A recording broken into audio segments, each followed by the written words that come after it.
우리 국내 정치 상황을 보기로 하죠. 최근에 일본 문제를 가지고는 오히려 여야 간에 특히 이제 한국당과 더불어민주당 간의 충돌이 더 격화되는 쪽이죠.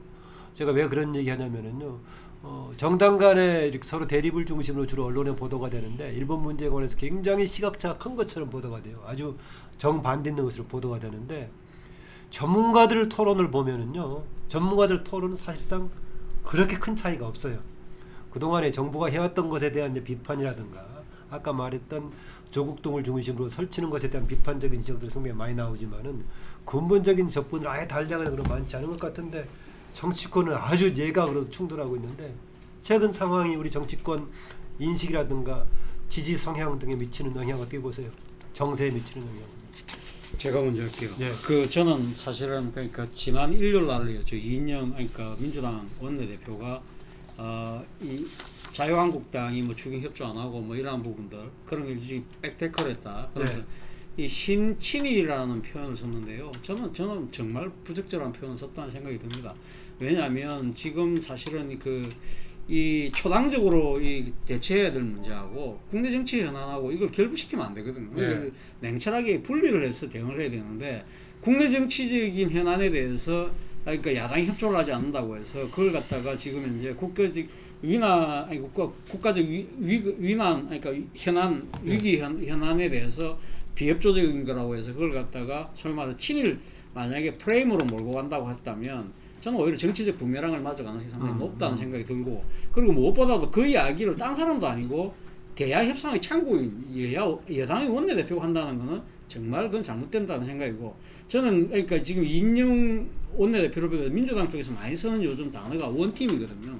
원팀은 총선 승리하기 위해서 원팀하는 것뿐만 아니라 이런 국가적인 그러니까 위난 앞에서는 여야가 원팀이 되는 쪽으로 그러니까 지금 전국을 끌고 가야 되는 측면에서 정말 부적절하다는 생각이고 여기 대해서 어제 또 그 나경원 원내대표가 뭐 이 일본팔이라는 이야기를 하면서 북한팔이 예, 뭐 북한팔이여서 일본팔이 한다 그런 식으로 또 바로 이렇게 그러니까 지금 맞대응을 하는 부분도 저는 결국 그것도 지혜롭지 못하다. 어차피 국민들은 그러니까 여당의 그러니까 이 지금 그러니까 포용력 부족 그리고 리더십 부족에 대해서 비판을 하고 있는데 결국 그런 식으로 맞받아치면 그건 뭐가 되겠습니까? 다 똑같은 XX가 되는 겁니다. XX가 되는데 그 본인 어제 그 이야기했어요. 그러니까 좀 어린이 정치 같은 걸 하고 있다는데 그러면 자유한국당이 그러면 어른 정치를 한번 보게 달라는 겁니다. 자유한국당이 상당히 보수 정파로서 사실 그동안 한일 관계에서 보수 정권들이 상당히 그 아주 깊숙한 맥락을 갖고 있잖아요. 인적 네트워크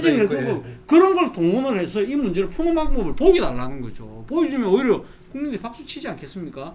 오히려 그러니까 어린이 정치는 국민이 다 알거든요. 그걸 갖다가 뭐 어린이 정치 이야기한다 하기 전에 본인들이 어른 정치를 보이는 모습을 필요하지 않을까 생각이 든다는 거죠. 네. 사실 지금 자유한국당이 일단 그런 원론적인 문제를 떠나갖고 제일 나가 관심이 있는 왜 자유한국당이 이 친일 프레임에 갇혀갖고 이렇게 맥을 못 추는가? 갇혀서 맥을 못 추고 있다고 보세요? 맥을 못 추고 있죠. 근데 내가 볼 때는 이거는 자초한 거예요. 자초했는 게 이게 거슬러 가면 한 두세 개 문제에서 자초를 한 겁니다. 첫 번째는 뭐가면은 적어도 우리나라 보수에서 정신적 지지를 하면은 옛날에 박정희 대통령 글에 올라가 보면은 뭐 저기 김구 박정희 이런 우파를 자기네들의 계보로 세웠지 거기에 이승만이 들어오지를 않았습니다. 근데 이명박 정부 때 사실상 김구 박정희는 버려버리고 이승만 국조론으로 가버렸습니다. 이승만을 갖고서 해방 공간에 이승만을 대입을 시키면은 이승만은 친일 논쟁에도 굉장히 쉽지가 않습니다. 이승만은 공과를 내세울 수 있는 공을 내세울 수 있는 것보다도 과가 훨씬 더 많은 인물이에요. 디펜스하기가 너무 어려운 인물이에요. 두 번째는 뭐가 하면은 우리나라 이 정치 전통에서 특히 종교와의 정치의 관계에서 굉장히 성숙되고 아름다운 그 관행이 뭐냐면 정치와 종교의 분리였습니다. 정치와 종교가 분리가 어느 시점에 이승만 정권 때 기독교가 사실 정치에 많이 개입을 했습니다. 그러다가 그것이 분리가 됐는데 그것이 다시 또 복원이 되어버렸어요. 어느 날 갑자기 보니까 우리나라의 보수가 보면은 거의 어떨 때는 보면 기독교 이거를 우리나라 보수와 같은 이런 식으로 되어 있습니다. 지금 기독교 역사 전공자들이 기독교가 항일 운전, 한일 운동, 그 강점기 때의 그 민족 운동을 많이 했다고 하지만 쭉 들어가 보면은 기독교는 굉장히 항일 운동을 이야기할 수 있는 처지가 못 되는 입장입니다. 1907년도 기독교 대부흥일 한일 합방 이전에 그 대부흥회 때 대부흥회를 하고 나니까 신도가 줄어들어요. 다 그 당시 민족 운동하던 사람 기독교에서 다 쫓아내 버렸습니다. 3.1 운동 때 그 당시 기독교의 공식 논평을 보면 아마 참혹한 논평을 냅니다. 그리고 다 기독교 계열들 다 일찍이 나왔죠.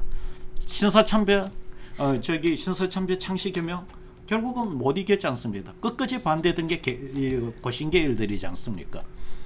그런 그 과정에 대고 부분적으로 독립운동이나 민족운동에 합류는 했어도 전체적인 주류가 기독교가 그렇게 내세울 수 있는 입장이 못 되었던 거죠. 이게 이승만하고 연결이 됐단 말입니다. 그러다 보니까 이 지금 기독교가 왜 우리나라의 그런 아주 좋은 굉장히 의미 있는 정치와 종교의 분리의 전통을 깨고 왜 그렇게 기독교가 정치에 관여를 하려고 하고 특별히 이 보수 정치에 관여를 하려고 하는지 어찌됐든 이렇게 연결이 되면서 전반적으로 보면은 은연중에 친일파 거기다 박근혜 정권 때 프레임 덫에 걸린 것에 관련돼 있다라고 거기다가 박근혜 정권 때 정신대 할머니 그 문제를 합의해주는 이 과정을 거치면서 결국은 어떻게 되어버렸냐 아주 간단한 논리로 자유한국당은 친일파라는 이 논리를 스스로 만들어버린 거예요. 스스로 갇히게 돼 있는 조건을 만들어버린 거예요. 그래서 지금 보면은 실제 그런 조건을 자유한국당이 안 만들었으면은 이렇게 공격을 해도 프레임에 안 갇힙니다. 그런데 지금은 어떻게 돼버렸냐? 지금 그런 부분을 스스로 만들어버렸고 뭐 하다못해 개별 정치인들의 자유대 행사 참여 문제까지 이런 것이 다 불거지면서 결국은 이 민주당 쪽에 대고 친일파로 공격을 하면은 그대로 민주당 쪽은 덕을 보고 있다는 얘기예요. 그대로 일반인들한테 그렇구나라는 식으로 인정이 되는 분위기로 연결이 되고 있습니다. 예. 제가 볼 때는 뭐 정권이 아무리 투철을 하고 또 테크닉이 정치공학적으로 뛰어난다 하더라도 궁극적인 거는 상대적이죠. 싸움이요. 옛날에 보면 복신 선수가 뭐 도저히 적이 없을 것 같은 무적도 보면 나중에 지잖아요. 저는 이 모든 일이 다 한국당 때문이고 황교안, 나경원 때문이라고 봅니다. 그래서 혹시 황소당이 안 도와줘서 그건 아니고? 예? 황소당이 안 도와줘서. 저는 그런 기존의 이 수구 보수들과 격을 달리하죠. 예, 알았어요. 그래서 저는 뭐 정치에 관심이 없는 사람이니까 객관적으로 이야기하지. 뭐 보수 유튜버 중에도 정치에 관심이 있으면 맨날 행사 사회나 보고 거기 쫓아다니면서 딸랑거리잖아요. 최근에 누가 사회 봤어요? 뭐 저 연주 때 보니까 뭐 누구 때 나 그럼 누구라고 이야기는 할 필요는 없는 거고. 예. 예. 명예훼손 저쪽으로 들어올 수 있으니까 알아서 편집할 거라 봅니다. 근데 결국은 제가 볼 때 이게 지금 황교안이 지금 어제도 그 이야기했어요. 경제 대전환의 위원회에서 뭔 대책이 나올 거다. 이 2달 전에도 그랬거든요. 그렇죠. 그 사람들 멤버 보면 정경련 앞잡이들이에요. 지금 정경련식 과거 성장 시대의 경제 안으로 지금 한국당은 죽었다 깨어나도 국민들의 지지를 못 받습니다. 제가 볼 때. 그래서 이 사람들이 과거 대선 때 그때도 보면 박근혜 탄핵 직후라서 지금보다 훨씬 개강되어 있었죠. 그때 똘똘 끓어서 24.2% 나왔잖아요. 홍준표가요. 지금 한국당의 여러 가지 지지율을 보면 뭐 리얼 밑에서 가끔 넘기는 하지만 그건 저는 미끼용이라고 봅니다. 미끼. 한국당 지지율이 많이 나오는 것처럼 보여야 열심히 안 하고 적당히 하잖아요. 좀 있으면 민주당을 앞서가고 제낄 건데 왜 무리수를 두느냐. 그냥 적당히 가자. 황 수장은 여론조사가 종종 기술이 있다고 좀 보는 것 같아요. 종종이 아니라 대다수의 여론조사를 기술이 좀 들어갔다. 완전히 거짓은 아니다고 봅니다. 네. 다만 거품이 확실히 있다. 그건 옛날에 제가 여기서 끝까지 이야기하면 안 되는데 알았어. 노무현 정몽준 단일화 때 제가 그 사기수를 너무나 목격해서 제가 여론조사회사 가서 로데이터 내놔라니까 민주당 허락받고 오라 그래요. 네, 그때 민주당 탈당해서 정몽준 쪽에 있었죠. 그래서 갔다가 오니까 자료 없대요. 자료가요. 뭐 홍모 조사 기관 봤어요? 그런 사람 이야기하고 싶지는 않은데 누구라고. 그래서 그때 이제 뭐 이렇게 봤을 때 여론조사라는 것은 그냥 참 소비자의 기호에 상당히 부합하구나 이런 생각을 했어요. 그래서 옆에 여론조사 옳지만은 거품이 포함되어 있고 그 거품은 이런 일종의 묻는 방법에 따라서 조절이 된다고 봅니다. 근데 여론조사가 반영하는 오르고 내리는 수치는 저는 맞다고 믿고 있어요. 그렇지만은 다는 아니지만 일부 여론조사라고 합니다. 일부요. 일부 여론조사는 장난을 치고 있다고 봅니다. 특히 정기적으로 하는 여론조사가 장난을 치고 있다고 봐요. 그래서 문이 제가 생각할 때는 35%는 된다고 봅니다. 최하로 봐더라도요. 보수 일각에서 5%다 10%다 그건 거짓말이고요. 문이 좌파 진영과 호남의 지지 합쳐서 한 35%는 가지고 있다. 그 플러스 한 10% 알파 정도가 거품일 수 있다 이래 봅니다. 최하 35% 지지는 받고 있다고 봐요. 그것만 보더라도 최하로 쳐도 지금 한국당의 지지율은 저는 25%가 안 된다고 봐요. 실질적인 조사가요. 그러니까 문이 한국당 지지보다 10% 이상 앞서갖고 있는 건 맞고 다음 총선이 문이냐 한국당이냐지 민주당이냐. 민주당은 당의 존재가 없잖아요. 그러니까 어제 이인영이가 청와대 가서 아부하는 내용을 보니까 원내대표단이 이거는 뭐 그냥 완전히 과거의 용비어 청가보다 더한 그 아부를 하고 있더만요. 무슨 얘기를 했는데요? 요즘 오찬 모임을 했는데 뭐 김정수 여사가 어떻고부터 시작해서 말하지 맙시다 그냥. 아니요, 난 잘 모르니까 이거 신문 들어보려고. 보세요 나중에. 그래서 결국 저 한국당으로는 제가 볼 때 방법이 없고 이대로 가면 지금 1번 문제로 제가 볼 때 8월 9월까지 갈 거라고 봐요. 끝나고 나면 아마 이제 세팅이 된 여건이 윤석열 조국 법무 윤석열 총장 시스템에서 대대적으로 소탕을 할 거라 봅니다. 사정 부분을요. 그래서 그걸로 한 두세 달 끌고 가고 총선 전에는 한국당 지도부가 붕괴되는 사태가 제가 올 수 있다고 봐요. 한 11월쯤 가면요. 사법적으로. 예. 저기 자유한국당 너무 비참하게 이야기를 하시는데 난 그래도 네, 마무리하고 가시죠. 근데 자유한국당 살아나올 수 있는 비법 내가 간단히 조금 말씀드릴게요. 여기 가서 빨리 이제 컨설팅 받으시고. 마무리하시고. 그래서 기본적으로 이 보수에 가진 기득권 보수에 가진 국민의 분도 또 30, 40대의 변화하는 성향 이런 부분들에 대해서 접근을 하지 못한 채 아주 그냥 구시대적 방법으로 접근하고 있어서 이런 식으로는 제가 볼 때 이길 수가 없다고 보고 있습니다. 네. 근데 이제 반문 연대를 주장하는데 그 이현주 행사에서도 반문 연대라고 돼요. 근데 반문을 안 하면서 반문 연대를 말해요. 한국당의 반문 연대에 반문이 어디 있어요? 없잖아요. 자, 비전도 없고 반문도 안 하는데 뭘 가지고 이기냐? 그냥 적당히 이렇게 문에 비만 맞추다가 이길 수 있을 것 같아요. 한국당이 문에 비를 맞추고 있다고 보시는 저는 저기 누가 그러던데 황교안이 그 문 비 맞추러 갔다가 맨홀에 빠졌다. 예? 이렇게 이야기하는데 저는 살다 저런 놈의 야당은 처음 보고요. 보수 야당은요. 저것들은 그야말로 문의 삼중대라고 봅니다. 사중대네. 내가 뭐 컨설팅 피까지 받을 것도 없고 자유한국당 다음 총선에 이기는 방법 간단히 공천할 때 군에 갔다고 세금 낸 사람만 2개 결격 사유 없는 사람만 후보만 해도 선전합니다. 그럼 황교안이 물러나야 되는데. 출마 안 할 거 아닌가요? 출마 안 해요? 아이고. 그 출마 안 하면 되잖아요. 네, 김동구 대표 지금 이제 최근 상황이 정세에 미치고 있는 영향, 정당 간의 관계, 지지세 관련 얘기입니다. 네, 지금 좀 전에 이야기한 대로 이제 자유한국당 같은 경우는 반대를 위한 반대만 계속 해오다가 보니까 당 지지가 이렇게 이 20%대에서 고착화돼 있고 그리고 특히 수도권 젊은 세대들한테 전혀 어필되지 못하는 이걸 이제 그 내에서 그래도 전략적인 이 고민을 하고 하는 사람들한테는 다 공감이 어느 정도 이렇게 됐다고 저는 봅니다. 예, 그래서 이걸 어떻게 타개할 것인가 타개 방향에서 금방 이야기하시는데 뭐 예를 들면 군대 갔다 온 사람, 두 가지만 충족시키면 세금 내는데 이상 없는 사람, 그것도 상당히 중요한 부분이라고 생각하거든요. 이게 보수라면은 예를 들면은 그 나라를 위한 군복무 그리고 자기의 그 국가를 위한 어떤 세금 납부 이런 것들은 확실해야 되지 않겠어요? 근데 요 기본 요건이 안 되는 사람도 많은 거지. 그래서 제가 볼 때 자유한국당은 내년 총선에 아마 공천에 목숨 걸 거다. 지금 이 자기들이 공천을 어떻게 하냐에 달려 있다. 이렇게 지금 보고 있다 봅니다. 그래서 흔히 말한 그 인재 영입 이 부분에서 굉장히 그 공을 들이고 있다 하는데 실제로 국민들한테 어필할 수 있는 사람 그리고 자기들이 그 확장을 해 나갈 수 있는 인물 이런 분들한테는 이 자기들 희망 사항이지 전혀 그것이 이렇게 공감대를 얻지 그 못하고 있다.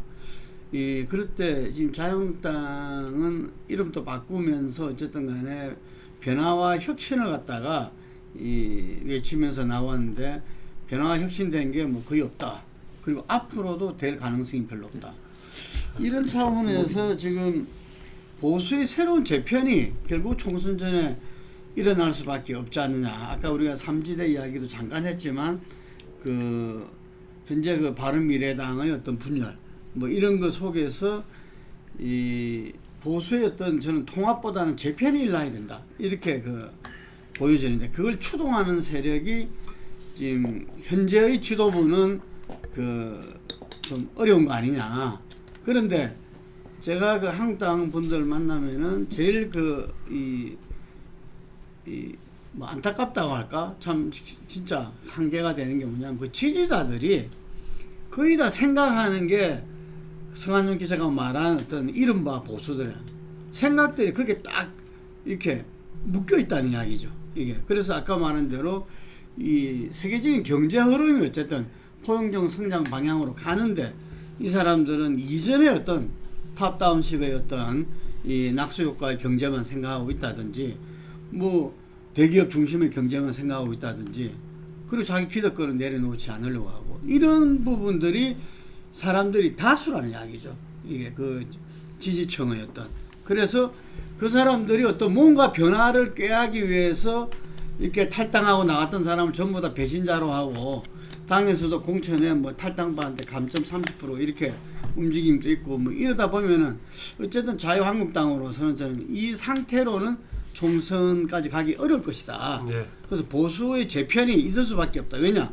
그거는 총선에 대한 예측 속에서 움직이지 않을 수 없다는 거죠. 예. 예. 근데 그 보수의 재편이 그러니까 어떤 방향으로 갈 것이냐의 부분인데 우리 김 대표께서 말씀하시는 부분이 보수가 나름대로 지금보다 그러니까 예를 들면 뭉치고 더 커지는 걸 이야기를 하는 겁니까? 아니면 분열되는 거죠? 그 통합이 아니라 재편을 그렇죠.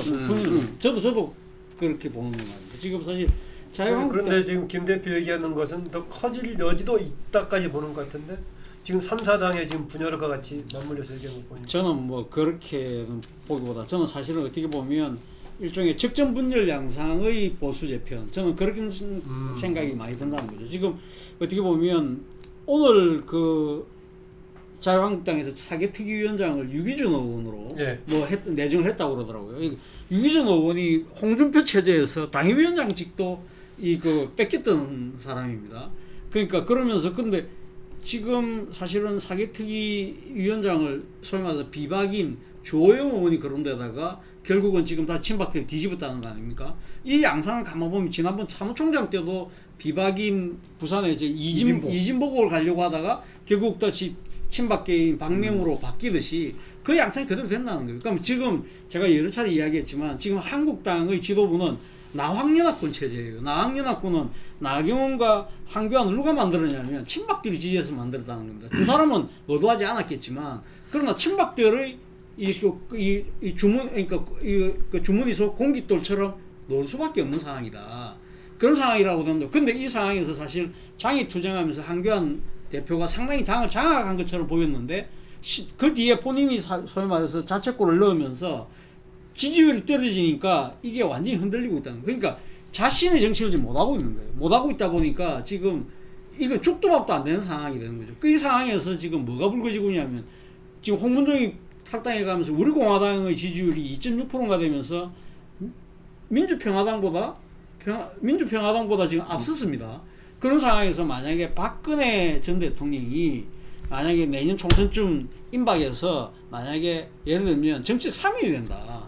인식으로 돼서 뭔가 정치 영향력까지 행사를 해버리면 이건 진짜 말 그대로 보수는 정치는 뭐? 예? 박근혜가 뭐라 한다고? 3인이 돼가지고 사면 돼서 대부분까지 하고 나와가지고 나면 그래 하겠죠. 그렇게 되면 진짜 이건 죽도 앞도 안 되는 상황이 될 수도 있다는 거죠. 보수 입장에서는. 어쨌든 뭐 그래서 이제 그렇게 된다면은 이제 보수가 이제 박근혜파와 나머지로 쪼개질 소지가 있다라고. 예, 저는 보는 뭐 것 같은데. 그렇게. 아니 그 물론 박근혜 대통령이 사면 될 가능성이 저는 별로 높진 않지만 사면 되지 않는다 하더라도 그 안에서 예를 들면 유연화를 통해서 그 계속적인 뭐 정치적 메시지를 내는 부분들이 좀 더 구체화돼 버리면 저는 거기 힘이 상당히 실릴 거라고 보거든요. 어쨌든 최근 정세 관련해서는 황장수 소장은 문재인 정부의 가장 큰 힘은 약세 야당에 있다라고 진단을 했습니다. 그런데 여러 이유로 약세 야당이 특히 한국당의 자충수가 지금 이제 문재인 정부 여론조사상으로서는 비호감도가 너무 높아가지고 글쎄. 비호감 야당에 있다. 그리고 양쪽 다 거품이 들어있긴 하지만은 뭐 특히 한국당도 조사에서 거품이 들어있다. 심지어는 여론조사 기관 얘기까지 했는데 그거는 뭐 이제 황 소장 얘기니까 꼭 일반화시킬 필요는 없으니까요. 들으시고 아까 얘기가 나왔던 바른미래당과 민주평화당 작은 당들에서 상당히 거친 말이 오가면서 분열 양상 보이는데 뭐 이건 좀 어떻게 봐야 되겠습니까? 저는 그 아까 보수 재편에 이어서 이야기를 하자면은 그게 이제 지금 우리 공화당 있잖아요. 그리고 지금 현재 자유한국당의 지도부 중심에 친박 중심의 어떤 당이 있을 거고 실제로 그 바른정당으로 탈당했다 복당파한테는 감점 30%를 적용한다 이러면 아마 움직이지 않을 수 없을 거라고 제가 볼 때는. 그랬을 때 저는 변수가 될 수 있는 게 그 안철수의 행보. 안철수가 지난 이게 중도 쪽에서 어떤 새로운 정치 흐름으로 등장했지만 가면 갈수록 보수화되는 보수 코스프레를 한다 이런 말이 나올 정도였고 실제로 보수층의 지지를 봤을 때는 지난 대선 직전에 여론조사에서 뭐 문하고 비슷하게 가는 그랬죠. 어떤 조사에서는 뭐 앞지르기도 하는 몇 이런 것까지 나타났다는 거죠 이게. 그래서 안철수가 지금 독일에서 귀국했을 때 이렇게 어떤 이 포지션을 하느냐 이게 상당히 그 중요한데 이때 어떤 개혁 복수의 중심에 그래서 유승민과 새로운 어떤 그 속에서 한국당에서 나오는 사람들과의 어떤 그걸 했을 때는 저는 상당한 어떤 세력이 될 수 있는 게 아닌가. 왜냐하면 보수에서도 앞으로 뭔가 될 사람 총선은 총선이고 그 다음 대선에서 되는 방향으로 어쨌든 이걸 해야 되지 않나. 지금 우리 공화당의 가장 큰 애로사항은 박근혜의 그 후광은 있지만 예를 들어서 그게 내세울 만한 어떤 이렇게 리더가 없다는 부분들이 애로사항인데 지금 이게는 한교안 뭐 나경원이가 그 있지만 어쨌든 그 부분에서 점차적으로 그 떨어지고 있는 거 아닙니까? 황 대표 같은 경우는.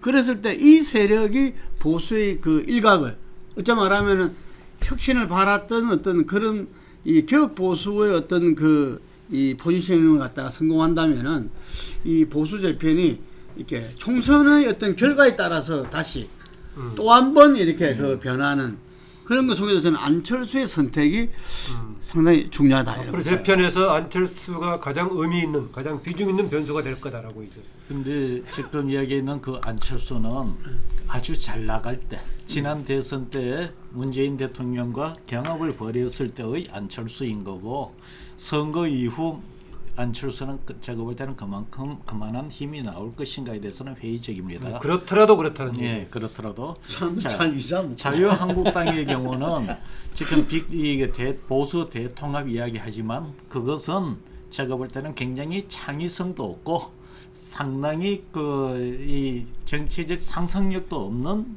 대통합이에요. 지금 예를 들어서 한국당이 우리 공화당과 합당하고 바른미래당과 합당하고 뭐 이런 식으로 해서 큰 통합이 이루어진다.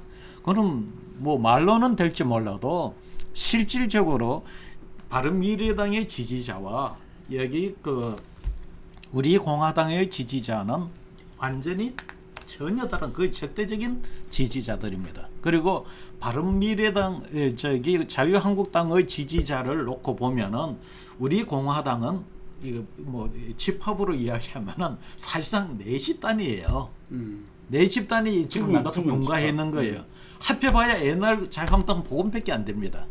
사실상 지금 어떻게 보면은 거기 지금 우리 공화당이라는 이 당을 합할 경우 자유한국당은 외연을 할 수 있는 가능성을 스스로 기회를 놓치는 겁니다.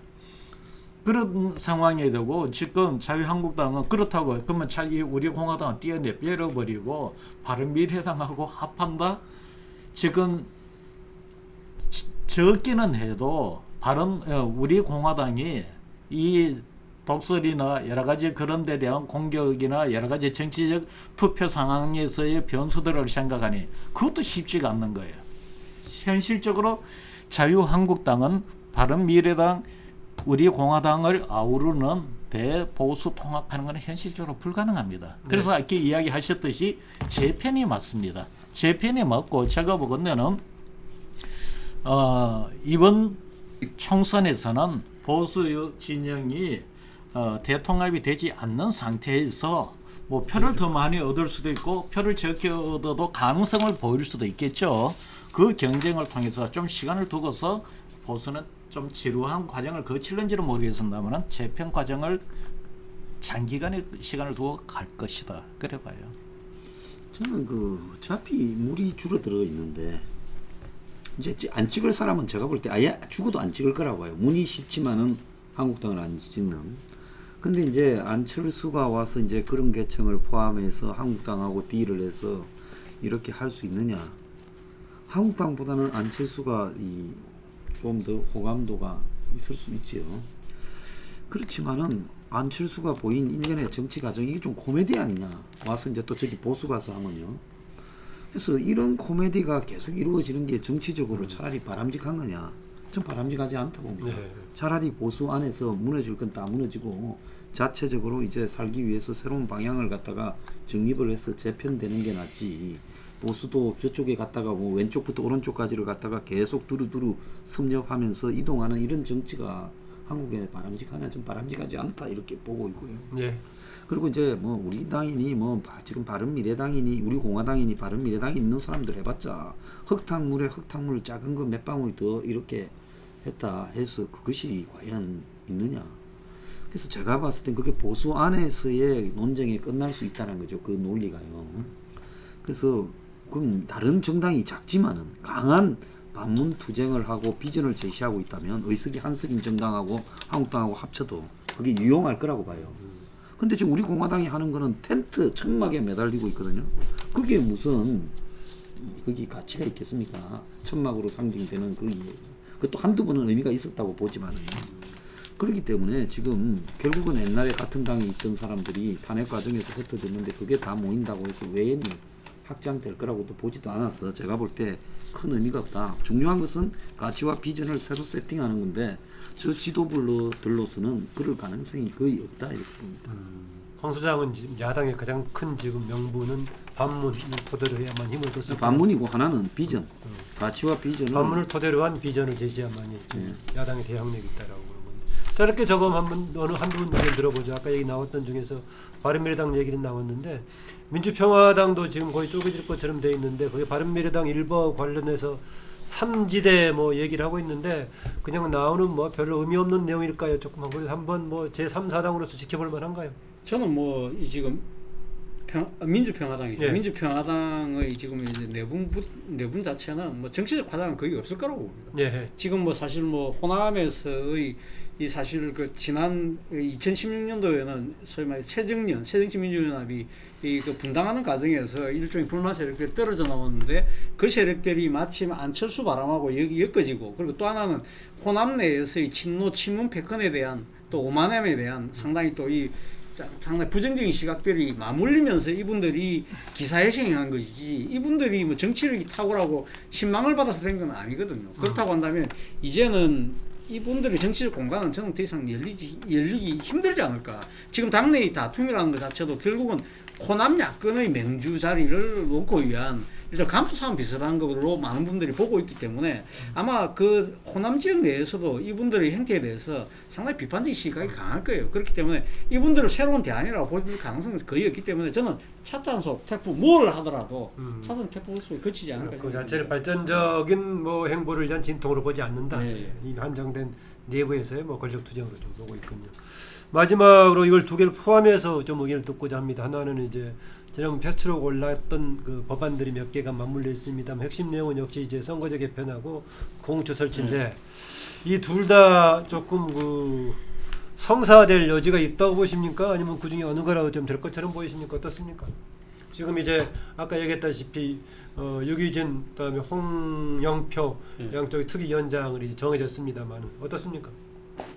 그러니까 상당히 지금 이제 사법적인 이제 대상까지 수십 명이 될 정도로 큰 사건이었는데 결과는 지금 알 수가 없어서 어떨까요? 아니 사법 처리는 사법 처리대로 그건 뭐 갈 수밖에 없는 건데 예. 제가 생각할 때는 패트 선거법은 저는 결론적으로 되게 힘들지 않을까라고 봅니다. 그러니까 지금 8월 말까지 지금 정의당은 8월 말까지 정개특위에서 표결을 하자는 거 아닙니까? 저는 표결이 거의 불가능할 거라고 봅니다. 지금 당장 그 안에 소위위원장을 낳고도 지금 아주 격렬하게 붙고 있기 때문에 결국 그 8월 말에 정개특위가 표결을 못하면 결국은 법사위로 넘어갈 수밖에 없고 그러면 최장 330일이 소요될 수밖에 없는 상황이거든요. 만약 8월 말이 된다고 8월 말에 그러니까 표결이 돼서 어떤 식으로든 원래 올라있던 지금 여야 사당의 안대로 된다고 한다면 2달을 벌기 때문에 저는 그렇게 되면 가능성이 좀 높아지지만 그렇지 않을 경우에는 내년 1월 달에 본회의 부기가 되는데 그 상황에서는 지금 일단 여야 사당의 이 정당 체제 자체가 다 무너질 가능성이 높기 때문에 높은 상황이고 그리고 당장 민주당 내에서도 아마 반발표들이 상당히 놓을 겁니다. 그때는. 그래 되면 저는 거의 힘들어질 거다. 그 만약에 그 선거법이 물 건너가면 사법개혁 관련된 거 연계되어 있기 때문에 힘들지 않을까. 저는 뭐 결국은 어떤 식으로든 저는 연말에 가면 이런 상황으로 흘러갈 때는 결국은 선거법은 게임 룰이니까 결국 타협하는 쪽으로 어떤 식으로든 되지 않을까. 뭐 저는 저 여야의 행태로 봐서 330석으로 30석을 늘려서 지역구가 없어지는 거를 최소화하고. 막고 거기에 한국당이 결국은 그거에 동조해 줄 거라고 봅니다. 왜냐하면 저 사람들 근본적으로 이것이 생각을 하고 있는가에 대한 의문을 갖고 있어요.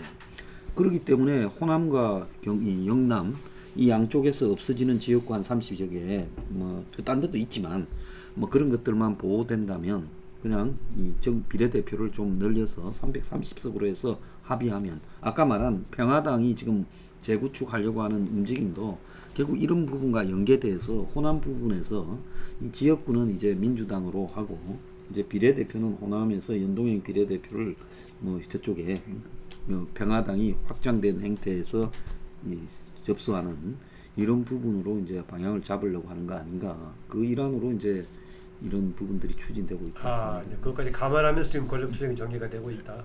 그러면 어떻습니까? 맞물려 있는 공수처법은 해결될 것 같습니까? 어떻습니까? 제가 봤을 때 적당한 선에서 지금 원론대로는 아니겠지만 좀 손보는 선에서 아마 그것도 한국당이 할 거라고 봅니다. 저 사람들은 제가 볼 때 투쟁력이라는 것은 상실한 사람이니까 저거 꽂서 먹기는 그냥 애들 그냥 과자 주는 것보다 쉽다고 봅니다. 저도 아까 패트 선거법은 안 되지만 아까 우리 항소장 말씀하신 대로 지역구 그러니까 전체 의석을 늘리고 그러니까 비례대표를 그 포션만큼 늘리는 쪽으로 아마 타협은 될 거다. 타협은 되는데 사법개혁 그 부분은 모르겠습니다. 그러니까 그렇게 그러니까 한국당이 총선을 지금 당면에 있기 때문에 이걸 갖다 타협해 줄지 그거는 조금 저는 좀 더 지켜봐야 될 거라는가 생각이 듭니다. 저는 너무 여론조사는 저기에 되고 있다 보니까 너무 순진하게 생각했는지 적어도 지금 여론상으로 본다면 국회의원 수를 늘린다든가 특히 비례대표를 늘린다든가 여론이 절대적으로 그거로 내가 볼 때는 거의 배 이상 지금 반대가 큽니다. 아무리 정치권이 국민의 여론이나 민심을 무시하고 간다 손치더라도 그렇게는 못 갈 것이라고 보는데 황 소장님이 충분히 그럴 수 있다고 하니 저는 어렵겠다라고 이야기하려고 하다가 황 소장 이야기 들으니까 또 그럴 수도 있는가 참 김능우 대표 헷갈리네. 듣겠습니다. 예, 지금 정개특위와 그 사개추위를 이제 위원장을 한 분씩 민주당, 한국당이 하기로 하고 홍영표 전 원내대표 패스트트랙을 그때 그 주도했던 분이죠. 하고 사기추위는 지금 유기진 의원이 내정됐는데 이 선거법을 여야 합의 없이 저는 통과하지는 않으리라 봅니다. 그 어떤 경우에서라도. 그건 왜냐하면 그때 그 통과시킨 여당은 두고두고 이렇게 그 부분에 대해서 이렇게 그 지적을 받을 수밖에 없기 때문에 저는 그 게임의 룰을 만드는 거는 어차피 합의를 해야 된다. 그거 보여주고. 그랬을 때는 결국 그 선거제도가 자기 당에 어떠할 거냐. 민주당은 지금 이제 자기들이 뭐 한 20-30표 감소까지 각오하고 지금 이제 현재 그 이 반연동형 비례대표제를 갖다 받았다. 이렇게 이야기를 하고 있잖아요. 그런데 이 한국당은 자기들은 전혀 그렇지 않으니까 지금 이제 나는 오히려 270석 전원 지역구 이렇게 이제 하고 있는 건데 이 부분이 이 아까 말한 대로 이렇게 30석이 늘어난다면은 한국당도 이 다른 여지가 없지만 지금까지 자기들이 모든 선거제도에 대한 논리 출발을 정원 없다. 의석수 정원 없다고 이렇게 못 박았기 때문에 저는 그 쉽지 않을 것이다. 그 부분을 아마 이 한국당이 바꾸는 것은 총선 전략상으로도 상당히 쉽지 않으리라 봅니다. 그래서 그럼 이제 국민의 여론인데 금방 이야기한 대로 어쨌든 간에 연동형 비례대표제의 여러 가지를 따지기 이전에 국회의원 의석수 확대는 절대 안 된다. 그래서 지금 300석에 이렇게 묘안을 짜놓은 거잖아요. 이게. 그런데 국민 여론도 지금 이 현재 연동 비례대표제에 대해서 우리 한국 정치의 개혁을 위해서 우리의 삶을 위해서 이거 바뀌어야 된다. 이 강도가 너무 약하다는 거죠. 네. 예. 그래서 저는 국민들의 어떤 그걸 요구하는 강도도 약하고 각 당의 실제적인 자기들이 당리 당략상도 이렇게 1, 2당이 이렇게 무슨 문제는 그래서 이거는 제3지대에 있는 당들이 예. 목숨 걸고 나가야 되는데 지금 3지대에 있는 당이 지금 질이 멸렬할 그런 상황이기 때문에 당장에 8월 말까지 이게 통과되기는 무망하다. 그러면 그 이후에도 협상은 연장을 하고 정기특위나 이런 연장을 하고 하겠지만 그 협상이 마무리되고 내년 총선 전에 선거제가 되기는 어려울 것이다. 아마 다음 국회의 과제로 넘길 가능성이 높다. 이래 봅니다. 예. 오늘 뭐 한두 가지를 더 논의하려고 했습니다만 강 소장도 시간이 다 돼서 시간 체크하고 있건데요. 강 소장이 올해 하반기 가면은 정부 여당이 사정정국을 주도할 것이다라고 했었는데 그건 좀 시간이 남았기 때문에 그런 방향으로 갈지 다른 변수가 생길지 앞으로 또 토론에서 논의해 보기로 하고요. 다만 여야 관계는 최근에 추경을 둘러싼 뭔가 해법을 만들지 못하고 있는데 다음 우리 좌담회 때는 적어도 그 문제에 대한 어떤 방향 어느 쪽이든 간에 좀 결론이 난 상태에서 만나기 때문에 그걸 보면서 이후에 여야 관계를 다시 한번 보기로 하겠습니다. 오늘 수고하셨습니다. 수고하셨습니다. 예. 수고하셨습니다. 사진